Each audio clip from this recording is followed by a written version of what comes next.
और करें इस वक्त संभल के बहजोई का एजुकेशन डेवलपमेंट ट्रस्ट बहजोई द्वारा संचालित बहजोई महाविद्यालय की प्रबंधक समिति के चुनाव 2026 को लेकर सरगर्मियां अब तेज हो चुकी हैं। जैसे जैसे चुनाव की तिथियां नजदीक आ रही हैं, वहीं विभिन्न पदों के प्रत्याशी मतदाताओं को रिझाने के लिए जनसंपर्क अभियान में पूरी तरीके से जुटे हुए हैं। मंगलवार को अध्यक्ष पद के प्रत्याशी टिंकू सेठ ने अपनी टीम और समर्थकों के साथ अनाज मंडी एवं आसपास के क्षेत्रों में डोर टू डोर संपर्क अभियान चलाया। इस दौरान उन्होंने मतदाताओं से सीधा संवाद करके समर्थन की अपील की और अपने अपने एजेंडे को साझा किया। महाविद्यालय प्रबंधन समिति के सचिव पद पर अध्यक्ष पद पर अजय कुमार नीतू ने कहा कि चुनाव में जीत के बाद वे महाविद्यालय के शैक्षणिक स्तर को और भी अधिक सुदृढ़ करेंगे। इसके साथ ही छात्रों के लिए बेहतर शैक्षणिक सुविधाएं, आधुनिक संसाधन, स्वच्छ वातावरण तथा पारदर्शी और जवाबदेह प्रशासन को प्राथमिकता दी जाएगी। चुनाव को लेकर महाविद्यालय परिसर में चर्चाओं का माहौल फिलहाल तेज है और मतदाता भी प्रत्याशियों के दावों और वादों को लेकर उत्सुक नजर आ रहे हैं। आने वाले दिनों में चुनावी गतिविधियों को और तेज होने की संभावनाएं भी जताई जा रही हैं। नमस्कार, मी Harish Tatar, India Republic news Malegaon. सध्या आपण उभा आहोत मेहकर ते वाशिम रोडवर। मालेगावचा मुख्य रस्ता आहे हा, आणि हा मुख्य रस्ता, याच रस्त्याने विद्यार्थी सुद्धा शाळेत जातात आणि याच रस्त्याने काही वयोवृद्ध लोक, काही ज्येष्ठ नागरिक सुद्धा पैदल चालतात आणि रस्त्याला डिवायडर आवश्यक आहे। आणि डिवायडरची अवस्था बघा तुम्ही कशी झालेली आहे। हे डिवायडर नसून हा खड्डा आहे। या खड्ड्यामुळे अपघात होण्याची दाट शक्यता आहे। या डिवायडरला बनवून किती वर्ष झाले असतील याचा काही आम्हाला अंदाज नाहीये, परंतु नगर पंचायत होऊन आणि नगराध्यक्षांनी आपला कारभार सांभाळून जेमतेम मला वाटते 1 महिन्याच्या जवळपास झालेले आहे। परंतु स्थानिक नागरिकांचं मत असं, इथे जे नागरिक राहतात त्यांना या गोष्टीचा खूप त्रास होत आहे।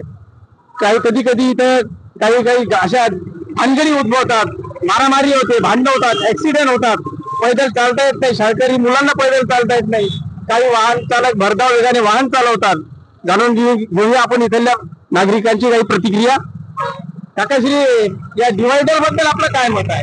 डिवायडर बोलणं आपलं असं आहे की डिवायडर दुरुस्त झाला पाहिजे, 1 फूट उंची घ्यायला पाहिजे आणि त्याच्यावर बॅरिकेड लागली पाहिजे, काहीतरी आता वाहतुकीसाठी पूर्ण झाली नाही पाहिजे। बरं, तुम्हाला असं काय वाटतं की इथं डिवायडर पाहिजे, असं आवश्यकता काय? लोकांना उभं राहण्यासाठी इथून कधी ट्रॅफिक इकडून येते, कधी इथून येते, ट्रॅफिक उभं राहण्यासाठी एखादा पोरगा येते, विद्यार्थी येते, त्याला उभा राहण्यासाठी डिवायडर राहते, तर लोक या डिवायडर वरून सुद्धा गाडी टाकतात। डिवायडर इथून येते, इथून येते, तर आपण बोलायला गेलं गाडीवाला म्हणते फेसबुक आहे तो खरा आहे, यहाँ पर भानगडी उद्भवतात, भानगडी उद्भवतात। या डिवायडर मुळे याच्यावर ग्रिलिंग आवश्यक आहे का, जेणेकरून गाडी इकडून तिकडे जाणार नाही? खूप आवश्यक आहे, कारण की इथं खूप अपघात होतात। प्रत्येक दिवस इथं अपघात होते, कारण की इथून गाड्या टर्न होतात आतने रस्ता जायला, तर त्याच्यामुळे खूप आवश्यक आहे। टर्निंग व्हायचा रस्ता तर समोर गॅप दिला नाही, लोक इथूनच जातात, त्या गॅप मधून जात नाहीत, कारण की इथं डिवायडरच नाही। त्या समोरून रस्ता, त्या बाजूने जाण्याकरिता समोरून रस्ता आहे, तरी सुद्धा हे डिवायडर प्लेन असल्यामुळं वाहन चालक काय करतात, या डिवायडर वरून इकडे गाडी टाकतात, त्यामुळे अपघात होण्याची शक्यता दाट आहे।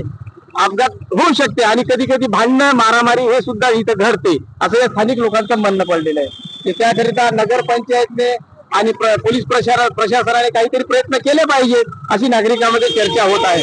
आता पोलीस प्रशासनाने इथल्या सर्व ट्रॅफिक बाजूला करून, रोडवरचे वाहनं बाजूला करून सगळे व्यवस्थित लावलेले आहेत, परंतु पोझिशन अशी आहे की पोलीस जाताच पुन्हा वाहनं जशी तशी रोडवर येतात आणि नागरिकांना चालण्यास अडथळा होत आहे आणि विद्यार्थ्यांना सुद्धा चालण्यास अडथळा होत आहे। याकरिता या डिवायडरकडे आणि या मुख्य रस्त्याकडे नगरपंचायतने लक्ष द्यावे, ही नागरिकांमध्ये चर्चा आहे।